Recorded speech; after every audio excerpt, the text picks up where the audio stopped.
Assalamualaikum warahmatullahi wabarakatuh. Saudaraku kaum muslimin dan muslimat, saudara sebangsa setanah air dimanapun Anda ada dan berada.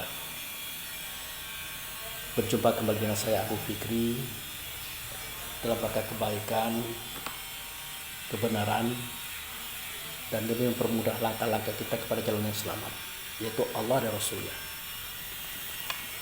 Saudaraku kaum muslimin dan muslimat, hari ini adalah pukul 3 kurang 10 menit atau pukul 15 kurang 10 menit,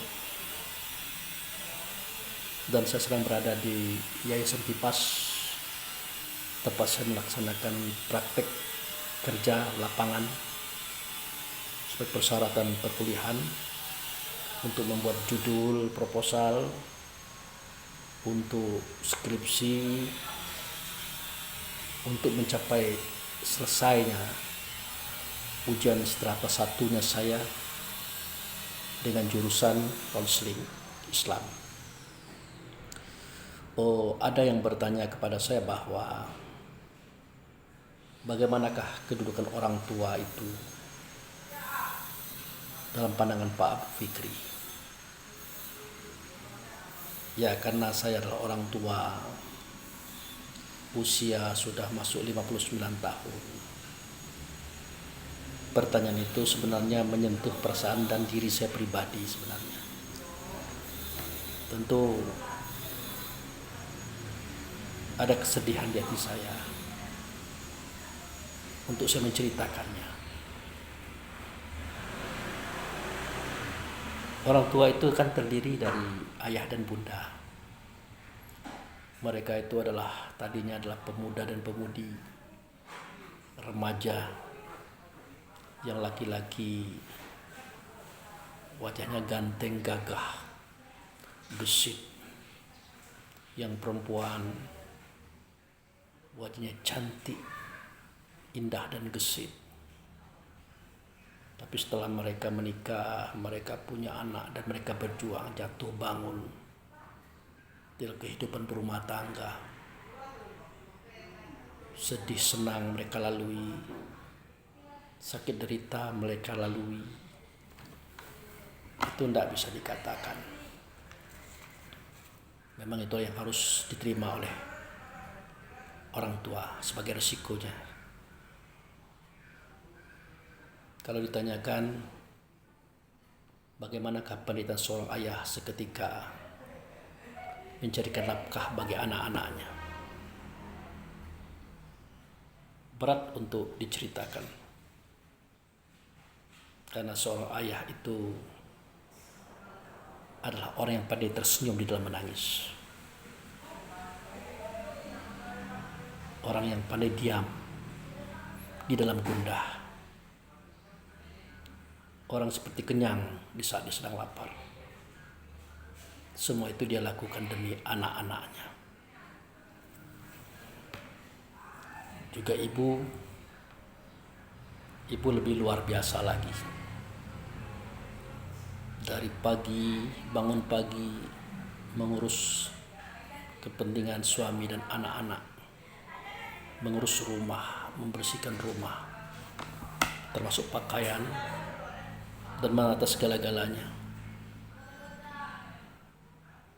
Rasa kasih sayang pada suaminya, terutama kepada anak-anaknya, itu sungguh tidak bisa diceritakan bagaimana bentuk dan rupa dari reaction atau aksi sebuah kasih sayang. Sampai-sampai seketika Nabi berkata kepada sahabat,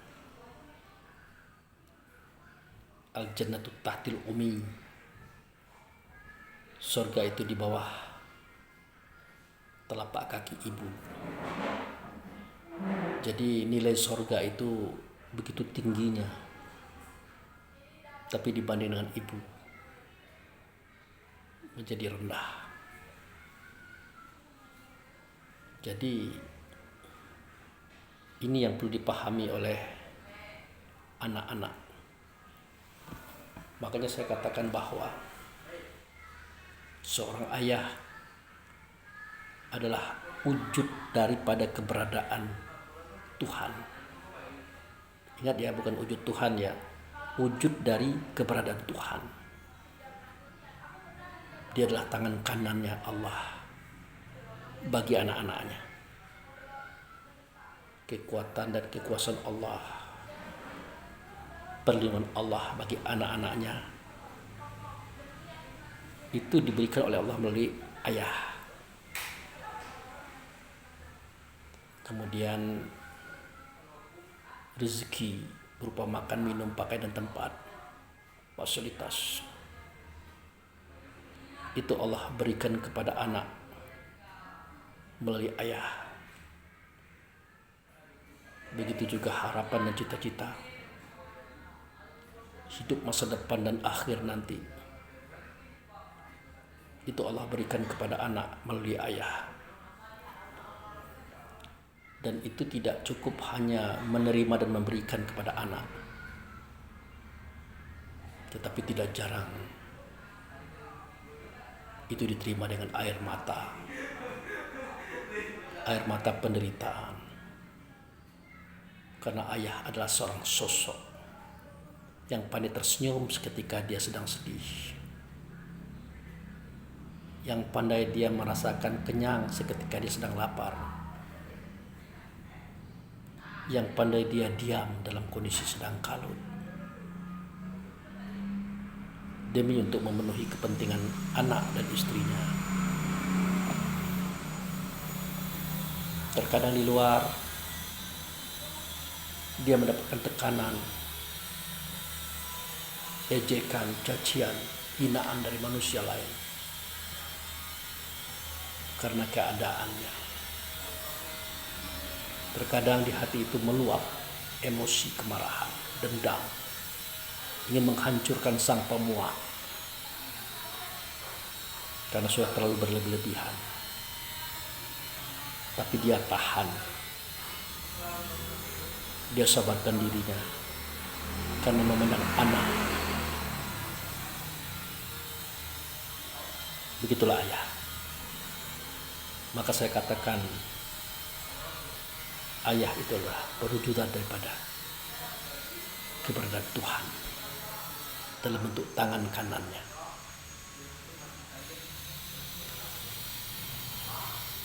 Sedangkan ibu adalah orang yang menampung keberadaan anak, mulai daripada fisik,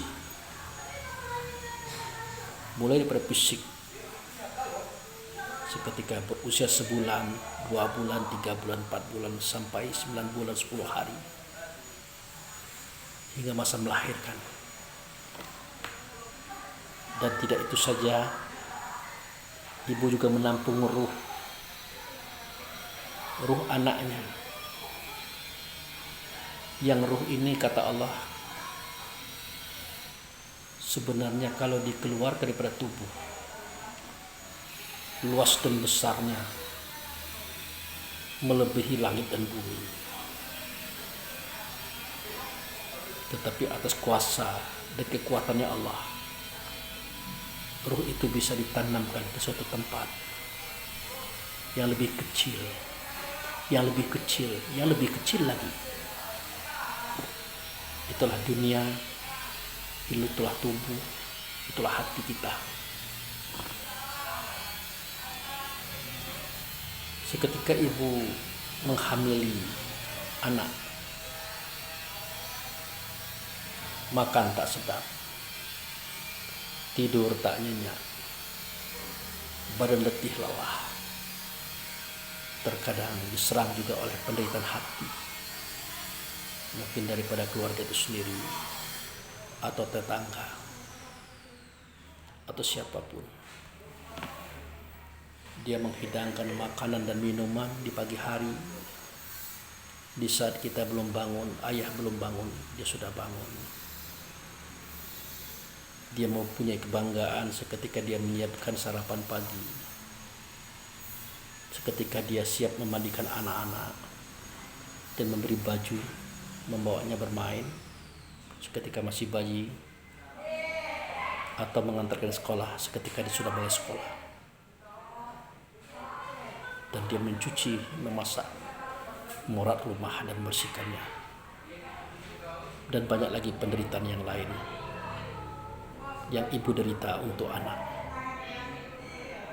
Maka saya katakan bahwa ibu adalah perwujudan daripada Tuhan, perwujudan daripada keberadaan Tuhan. Saya katakan ibu itu adalah tangan kirinya Allah.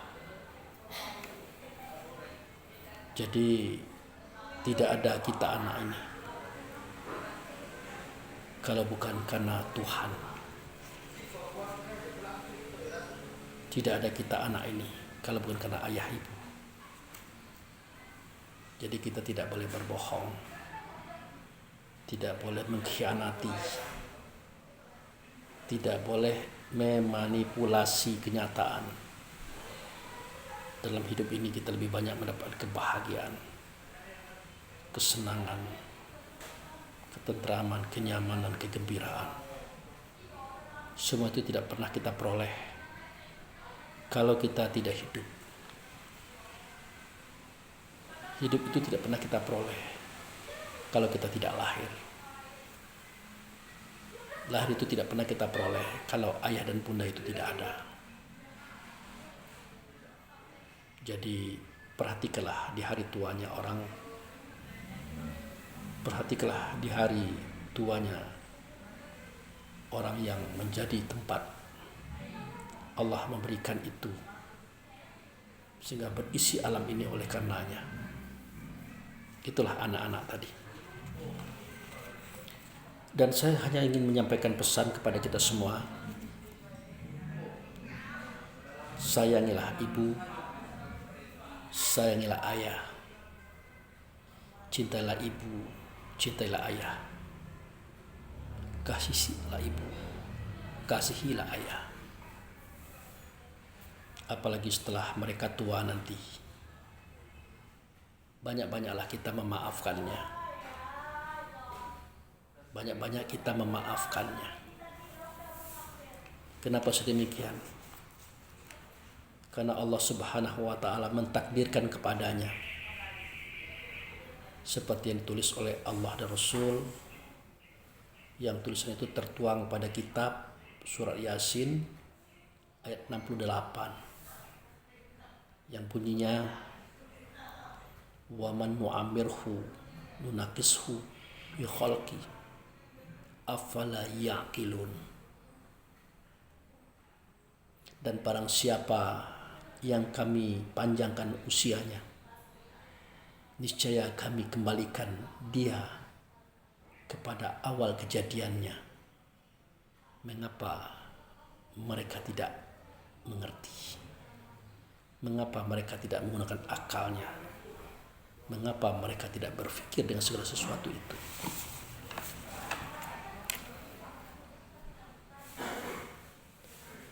Jadi saya merasakan itu. Di usia 59 tahun itu sudah banyak yang saya lihat. Badan sudah mulai lemah. Bekerja sudah mulai lambat. Terkadang banyak lupa. Banyak tidak ingatnya. Ada satu hal yang kadang-kadang sering menjadikan anak marah kepada kedua orang tuanya. Seketika orang tua tadi diminta sesuatu oleh anaknya, tetapi orang tua lupa untuk memenuhi sesuatu itu. Bukan karena dilupakan, tapi dia lupa karena ketuaannya. Setelah itu, dalam masalah kebersihan, orang tua kita sudah mulai tidak bersih. Sudah mulai banyak baunya. Ya bagaimana tidak? Biasanya ini didahului oleh orang tua perempuan. Kalau sudah datang masa dia mau buang air kecil, itu ditahan saja tidak cukup. Terkadang mencecer air kencing itu, air seni itu ke lantai. Bagi anak yang tidak mengerti persoalan ini, pasti dia akan marah, akan mengatakan, mengapa kencing di lantai? Kan WC dekat, water class dekat, tempat pembuangan dekat.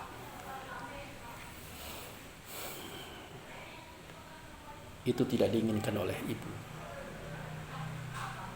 Tidak diinginkan. Seketika terasa ingin buang air kecil. Dia berdiri. Ada suatu kekuatan yang selama ini bisa menahan air kencing itu. Seakan-akan dia tidak berfungsi lagi. Jatuhlah air itu ke lantai. Tentu jatuh juga air itu ke baju, ke kain, yang akan melahirkan bau yang tidak sedap. Nah, itu sudah mulai nampak kekotoran sang ibu. Nah, belum lagi seketika dia bersuara berkata, akal tidak kuat, fikir tidak kuat, rasa pun sudah menurut kekuatannya. Sering dia mengatakan kata yang kita tidak enak mendengarnya. Dan di situ sering kita jengkel kepadanya. Karena kita lupa kalau waktu itu dia adalah ibu. Dia adalah orang yang sudah masuk pada usia tua. Usia di mana Allah berfirman pada surah Yasin ayat 68 tadi. Dan barang siapa yang kami kehendaki panjang umurnya, niscaya kami kembalikan mereka kepada awal kejadiannya. Artinya kembali kepada kanak-kanak. Jadi kasihan ibu yang kadang-kadang dia meletak sesuatu dia lupa. Yang kadang-kadang dia buang air kecil tumpah ke lantai, kena baju, bau pesing. Yang kadang-kadang kalau dia ngomong seperti ngau, tidak sesuai apa yang kita kehendaki, dia kena marah sama anaknya, dibentak oleh anaknya, sehingga dia merasa sedih. Kesedihan itu juga tidak beralasan.